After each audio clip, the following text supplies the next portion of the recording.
Welcome to Intensity. Yun, so, ni-invite ko lahat na umupo sa harap, yung mga wala po sa harap. Diyan? Okay sa harap, pwede. Pero, one down, sorry namin yun. Okay, before everything else, let's do a quick review of last week's topic. Last week, we continued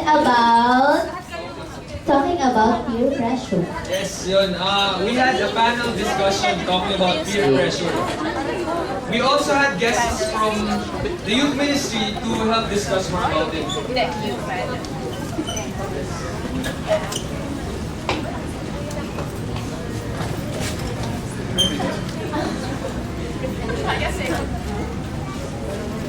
Alam mo kaya, Jotham, what's important?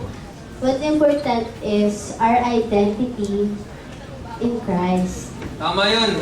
Yun talagang dapat nating alamin. Because once we are secured with our identity in Christ, what other people might say and whatever they might do to force us to be moved in the faith that we believe in is no longer important to us. We will and we must stand firm. So tonight, we will learn what the Bible says about materialism and individualism through our speaker. In the meantime, let's prepare our hearts to worship our God. Alright, so may I request everyone to stand up as we worship God. So I hope now whatever our week has been, that we'll just forget about that or whatever problems, but just be here and just worship God with everything that is happening. Alright, so let's sing this song.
that we have right now are really temporary. But the one that's really eternal, we may think of ourselves and the materials that we have, but it's really God that stays forever. Even your friends, the things that you have, your degree, everything, they're gone. But God is always there, forever. So let's sing this song.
Now, let's just, before we sing this next song, I want you guys to make this the prayer of your hearts. And I know that this world has a lot to offer. We have technology, we have success as what they defined it. But really, in this next song, let's just embrace God and just know that He is enough for us. That nothing can ever make you joyful than Him. Christ is my miracle, total my devotion. Now there's nothing in this world ever satisfied. It's true every trial.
Lord, with the things, Lord, that we have.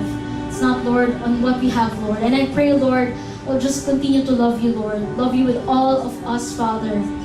Despite everything that's happening, Lord, we just want to give our praises to you. And we just want to love you, Lord.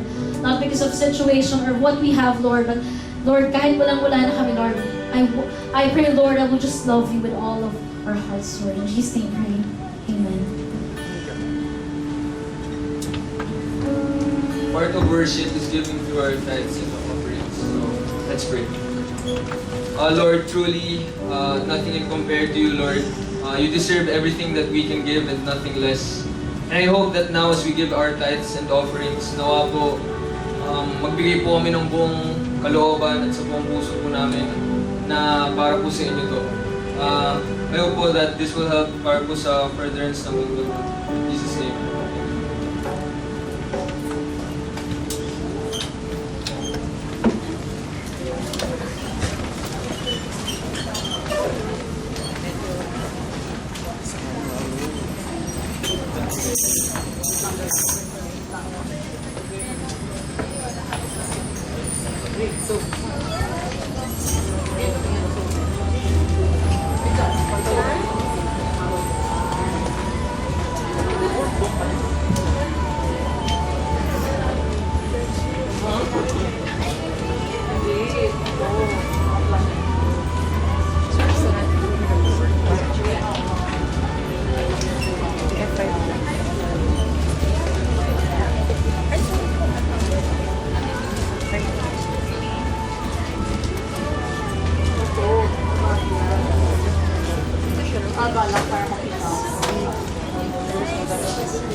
Hello.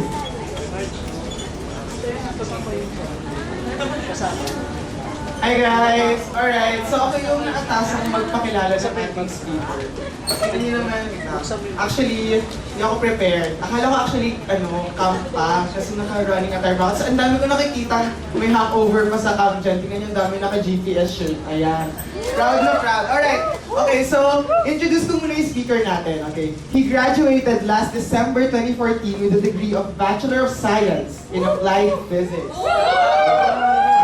He was part of an academic organization and was part of the College of Science Student Council. Even with this many affiliation, up till now, ay naku, ano to? NGSB daw siya. So, paano ba yan? Kasi, di ba, nakita natin, Who Do You Love yung title. So, ano kaya yun? But we all know na itong person na to, very qualified daw siya. Alright, siya yung very qualified. Kahit hindi pa siya nakakapasok sa isang relationship na girlfriend-boyfriend type. Alright? So ngayon, he's gonna talk about... Anong drama niya sa likod? Bakit hindi niyo ako sinasama sa kasiyahan? Alright, okay. Nasaan ako? Ayan. So today we're going to learn about materialism and individualism. So ano nga ba yun? And of course, prioritizing what's really important. Okay, so, ang dami ko nang sinabi, pero wala namang masyadong laman. Joke lang. Okay, so let's all welcome our speaker for today, Kuya Josh. Let's give it up.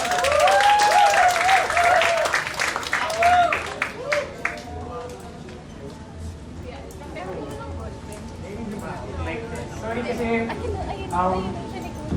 isa lang ako, wala si Kuya Rock. JL. Thank you, JL, for helping out. Nice, JL! JL! Woo! Sino ba na? Ano sabi mo, qualified? Sino yung sabing qualified na ako? Wait guys, nabasa niya yun. Siya nagsabi niya. Nag-volunteer ako so wala na silang magagawa. Okay, so, ito yung series natin na to. And we will be continuing our series to talk, answering the hard questions. Tama ba? Answering the hard questions. So 2 weeks ago, si Elder Robbie, parang weird yung elder, no? Parang hindi naman siya matanda. Yun lang yung tinatawag natin sa church. Title lang. So, si Tito Robbie, siya yung nag-speak sa atin 2 weeks ago about peer pressure. And he gave practical advice on how to rise above peer pressure. So dapat, huwag tayong magpa-peer pressure. Dapat tayo yung nag-peer pressure. To do good. Dapat tayo yung nag-pressure sa iba to do good. Naalala ko yung sabi ni Tito Rob, yung activity niya nung start, parang sabi niya, kaya niyo bang pabilisin yung heart niyo? Tapos actually, nagawa ko eh. Imagine ko lang na magsispeak ako sa harap. So bumilis talaga. Anyway, bawal huminga. Okay, and then next week, we'll be having a very hot topic about understanding yung LGBT community. And I think we'll also be having a guest speaker for that. So Labor Day weekend yun. And if I were you, I would skip Labor Boracay weekend. Ano ba yun? As if naman may pang Boracay ako. Anyway, today we'll be discussing individualism and materialism.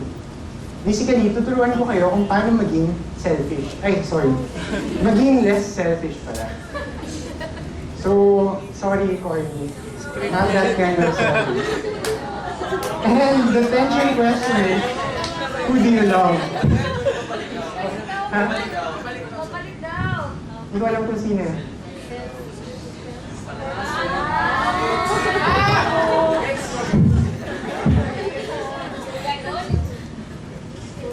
And the tension question is, who do you love? To clarify, hindi to, yung message natin here is not about romantic love. And by the way, thanks kay Mikey pala for the design ng slides and the rest of iMedia for the design ng series. Good job. So our main passage is Matthew 22 verses 37 to 39. Can we all stand and read it together? Sayan na natin sa harap. Jesus replied, "Love the Lord your God with all your heart, and with all your soul, and with all your mind.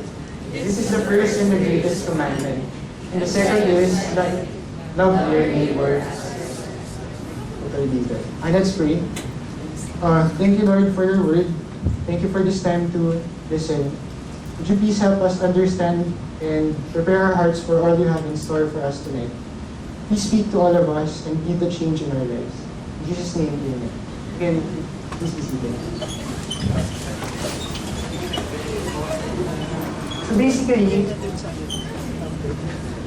basically, the verse is saying, love God, others, and self. Although, in varying degrees. So anong kinalaman nito sa selfishness or materialism? I believe it's a matter of who you love. And how much, actually more precisely, how much you love God, others, and yourself. So let's start with self kasi yung pinakamadali. Time Magazine has called our generation the selfie generation. Pero, our generation ba talaga? Kasama pa ba ako dyan? Actually, hindi ko rin nabasa yung buong article, but the caption says, "I'm about to do what old people have done throughout history. Call those younger than me lazy, entitled, selfish, and shallow." So, do you agree? Sige, hindi nyo kailangan sagutin. Pero, nag-agree ba tayo na mahilig tayo sa selfie? More than the previous generation. Parang hindi nag-agree dyan. Okay, so I try. So, sabi, mahilig daw tayo mag-selfie. Paano yung front camera dito?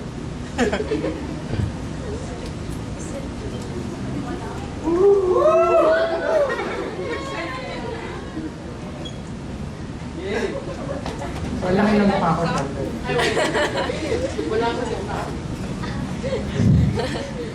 Sorry. Okay. And here's another topic just this week from the newspaper. Sabi dito, These kids are more and more narcissistic, study shows. So nagkakasundo si Time and Inquirer. And sabi dito, study shows, so mukhang totoo to. But, do you agree? Ulit, ay. So siguro sinasabi nyo, ano ba yan narcissistic? Sige, spell. Sino gusto mag-spell? So sabi sa article, when children are seen by their parents as more special and more entitled than other children, they may internalize the view that they are superior. A view that is the core of narcissism. Continues, they feel more entitled and they want to be admired than others. So ano sinasabi ng article? Basically, dun sa first sentence, kasalanan daw ng parents natin. Joke lang. Joke lang. Hindi. Sinasabi, narcissistic individuals feel superior, higher than others. They feel more entitled and they want to be admired by others. So, naka-idea na tayo kung ano yung narcissistic. But how do we know if we are being selfish or narcissistic?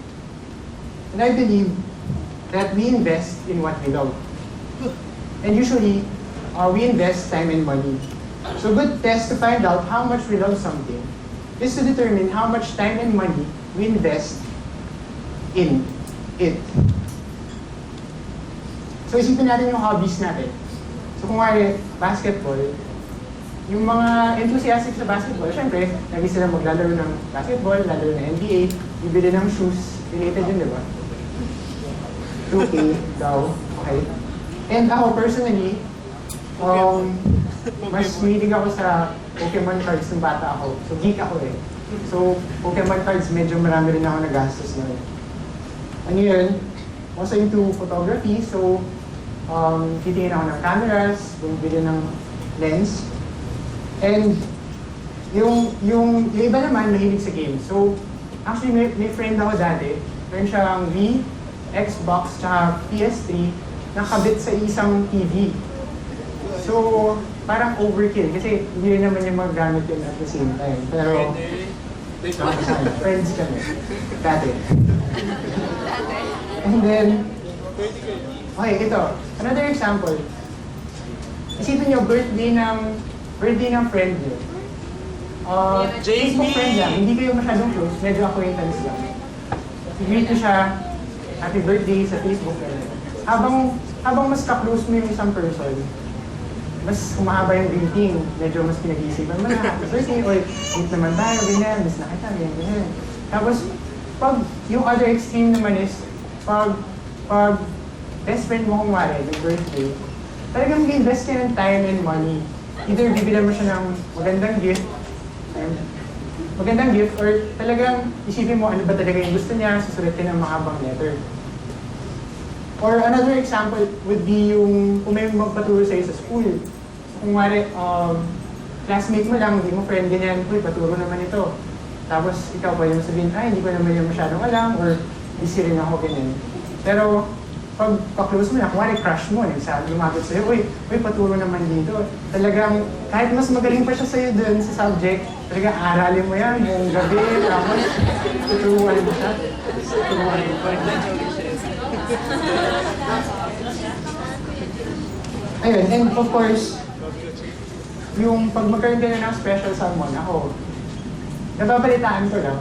So pag magkaroon ka na ng special someone, lagi mo siyang gustong kasama, kahit ano gagawin mo para sa kanya, kahit ano bibigyan mo para hindi masaya siya. So basically, the more you love someone or something, the more time and money you would be willing to invest in him or her, or that thing. Sorry. That thing. I know, sorry.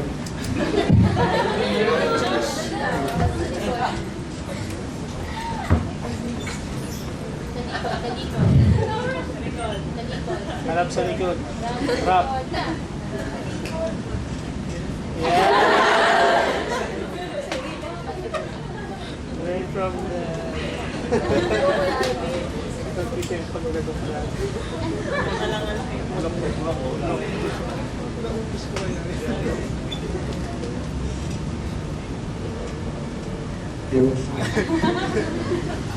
Nahirapan ako dun sa... Anyway. And so the question is, how much time and money do we invest in God, others, and self? Now, I won't tell you that you're not spending enough time for God, not enough time for others. I won't tell you that most of us, including myself, spend most of our time and money on ourselves. But we do. But I won't tell you that. If you feel na mali ako, that you spend most of your resources for God and others, talk to me later, usap tayo. I want us to understand why we should and could love God above all else. But you may say, it's my life. I can do whatever I want. It's now or never. Ay, hindi, kanta pala. Partially correct, but God gave you your life. And also, God made you for a purpose. The first reason why we can love God is because our life is not actually our own. God created us, God gave us His life, and He has a plan and purpose for each of us. And I just remember the lyrics of the song yung kinanta kanina, hindi ako kakanta. Waking up, knowing there's a reason. All my dreams come alive. Life is for living with you. I make the decision. Second, it's a command. In fact, it's the greatest commandment. Sabi ng Bible, sabi dun sa verse na binasa natin kanina. Love the Lord your God with all your heart, with all your soul, and with all your mind. This is the first and the greatest commandment. Taken from Solomon. Kilala niyo ba si Solomon? Hindi? Hindi kayo close? The wisest man who ever lived. Probably also the richest. Sabi, nung time niya daw, yung gold, kasing common lang ng stone. Yung silver, wala daw value nun. And parang lahat gold. Lahat yung yung bahay niya, yung floor, yung mga pinagkakainan. Basta lahat gold. Nakakasawa sa gold. He had everything. Hundreds of wives and concubines. Anything he wanted, everything the world could offer. But ano sabi niya? He said, everything was meaningless. Like chasing the wind. Can you imagine? Can you imagine chasing the wind? Paki-inform ako pag nahuli niyo na siya. Yeah. He understood that the world could never satisfy him, or actually anyone, completely. He knew that he will someday die and leave everything he had behind. The happiness the world has to offer is temporary, but the joy that God gives is eternal. Another reason, also, God also commands us to love others. So, dito sa end ng verse, ng passage, and the second is like it, love your neighbor as yourself. So we also show our love for God when we love others in obedience to His command. And another reason why we can love others is because there is a need. Look around. There may be someone in need right here, right now. Maybe even someone seated beside you. Are we sensitive to the needs of others? Or are we too caught up with our own world, our own problems? Hindi mo alam yung katabi mo, wala na palang pang-commute, pauwi from school. Di maka-graduate kasi kulang ng 100 pesos yung tuition. Or not even necessarily financially. Some may be hurting, some may be lost. Di pa nag-graduate kasi bagsak. Or probably may family problems. And some may just even need a friend to talk to, a shoulder to cry on. Maybe God has blessed you to be a blessing to others. And I have this example of the early church described in Acts 2:45. So sabi sa passage, they sold property and possessions to give to anyone who had need. So, nakastart pa lang church nila noon. And then, nakita nila yung need ng iba. So, they sold their possessions and they shared it with others. So, what are we going to do? I remember a beautiful verse, Matthew 6 verses 19 to 21. And I first heard it kasi elocution piece to nung mga kapatid ko.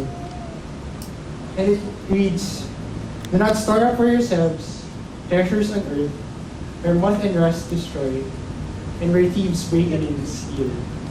But store up for yourselves treasures in heaven, where moth and rust do not destroy, and where thieves do not break in and steal. For where your treasure is, there your heart is also. There your heart will be also." Sabi ng verse, store eternal treasures, not earthly treasures.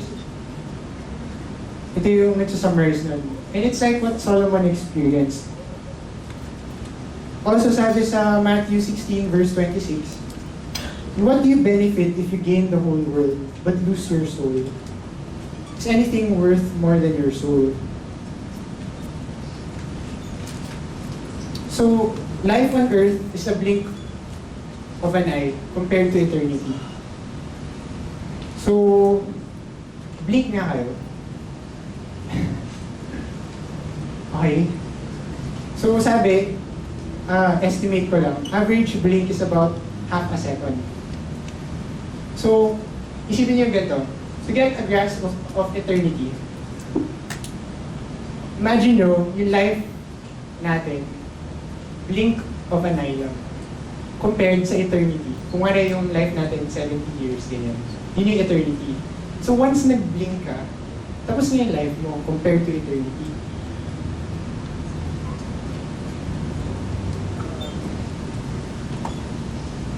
So remembering that life is short, we have to make the most out of it. Sabi sa 1 Corinthians 10 verse 23, 1 Corinthians 10 verse 23, "I have the right to do anything you say, but not everything is beneficial." Also, passage na rin ito before dun sa peer pressure. So, sinasabi din sa verse, everything is permissible, but is it beneficial? Ang take ko dyan, lahat pwede, basta hindi mahuli. Tama ba? Joke na, yung mukha ni Tito Robby, parang, bakit ko pinayagan niyo naman speak? Joke lang po yan, ha? Our time on earth is limited. It may end much sooner than we think. You feel like you're living the way God intended you to live. Yung mga ginagawa ba natin, kasi pwede naman eh, hindi naman to sin, wala naman mali sa ginagawa mo. So, okay lang. But is it beneficial? And sabi sa Hebrews 12 verse 1, "Therefore, since we are surrounded by such a great cloud of witnesses, let us throw off everything that hinders and the sin that so easily entangles. And let us run with perseverance the race marked out for us." Familiar ba to? Parang narinig niyo na ba itong verse na to? Okay, hangover pa rin sa kanta. Focus tayo din sa part na throw off everything that hinders. Sa tingin niyo, sin lang ba yung nag-hinder? Kasi kung sin lang, bakit sineparate pa dun sa verse? Balikan natin yung verse. Sabi, "Let us throw off everything that hinders and the sin that so easily entangles." So separate yung nag-hinder dun sa sin. So, sa akin I think iba pa yung sin dun sa mga nag-hinder sa atin. So what hinders us? What hinders us from running the race? What hinders us from experiencing God? And ito, tama ba yung pagkaka-word? Hindi ako nakapunta sa camp na to eh. But anything that takes God's place in our heart is an idol. Yeah. Diba? Sa icon. So what is taking God's place in our hearts? What is consuming our time and our resources?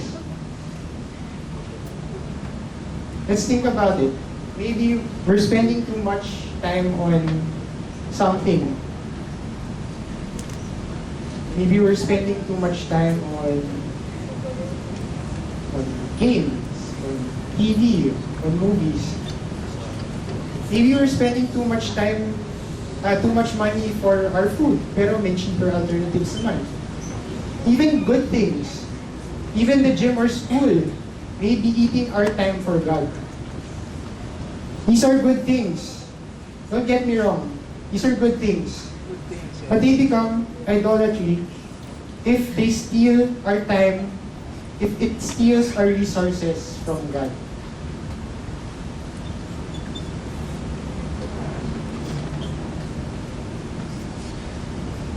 Okay. Okay. So this is something that God has impressed upon me dati. Actually, sige. Some may argue that it's not a sin. No, I'm not here to say it's a sin. I'm not here to say it's right or wrong. Siguro tanungin niyo sina Ate Shelby or sila Pastor Arnel. Pero, actually, some may even argue maganda siya eh. Sharing eh. Diba? Gusto ni God din eh, sharing. Pero, hindi yun yung point ko. I'm here to point out two things that are true. We can still enjoy life without it. Meron naman free alternatives. Meron naman free apps. You can have fun playing with your friends, hanging out with your friends, sports, cards. Yun. And number two, medyo sure ako, it takes up our time. Kasi, pag wala kang access sa lahat, anytime, well, download, depende sa internet speed mo. Talagang nagko-consume siya ng time eh. Tama ba?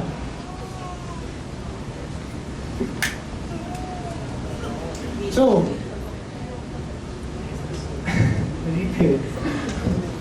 anyway, so basically, ito na yung medyo summary. Invest in God and others, invest less on yourself. Prioritize. God should be the number one priority. We should never compromise Him. Think about it. We all have the same amount of time every day. 24 hours each day. And we all have limited resources. Imagine nyo to. So, di ba, ako, ito lang yung kamay ko. Dalawa lang yung kamay ko. And may hawak na akong two things. Imagine our hands filled with the things of this world. Not necessarily bad things. Family, friends, studies, fun. Pero, if we're holding too much of it, if we're spending too much time and resources for them, maaring wala nang time and space for God, wala nang time and space for ministry. So how can you hold on to more things? Kasi we're just human. We're only human and we have two hands. So paano ka mag-carry ng more? Once you have freed your life from the world and hindrances, you'll have more time and resources and energy for Him. Here are some of the concrete ways we can express our love to Him. Give what belongs to Him. So first and foremost, dyan is tithe. So, syempre, once na-free up mo na yan, so kung spend less for yourself, well, dapat talaga, unang-una ina-allocate yung tithes, 10%, kay God yun. Pag hindi mo binigay yun, stealing yun. Stealing from God. And then, beyond that, yung offering. Prioritize your quiet time or devotion. Kasi, yung iba, kasi lagi ko naririnig, nagko-quiet time, nag-devotion sa gabi. Pero, ano yung ginagawa bago nun? Parang, ang dami mo nang gagawin, buong gabi, tapos, hindi ko alam yung ginagawa niya, maaga ako natutulog eh. Nagpa-Facebook, gano'n, or minsan lumalabas with friends. Tapos pagdating ng devotion time, antok na, wala na magde-devotion. Pagbuklat pa lang, tumba na, ganyan.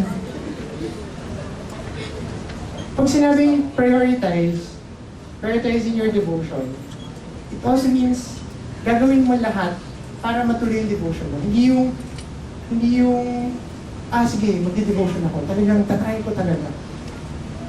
Pero hindi mo naman binabawasan yung other things. hindi ka naman, or yung iba, sasabihin ko, sige, matutulog na ako ngayon, bukas na lang sa umaga ko na lang gagawin.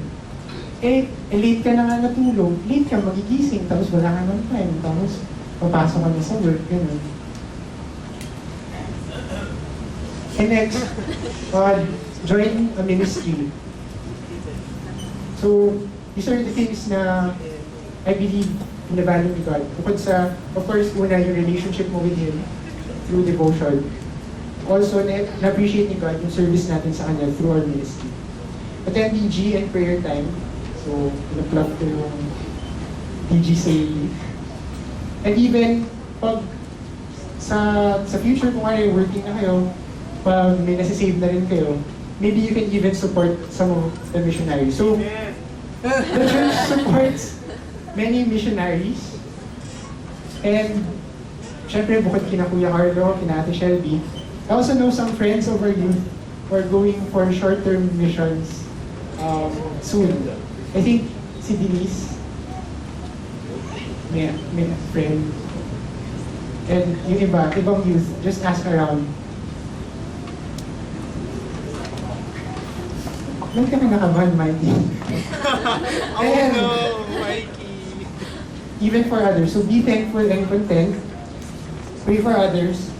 And share our time, resources, and encouragement for others. Yeah, actually yung time and encouragement, libre naman yan. Wala namang mawawala sa'yo when you just, even just talking, encouraging.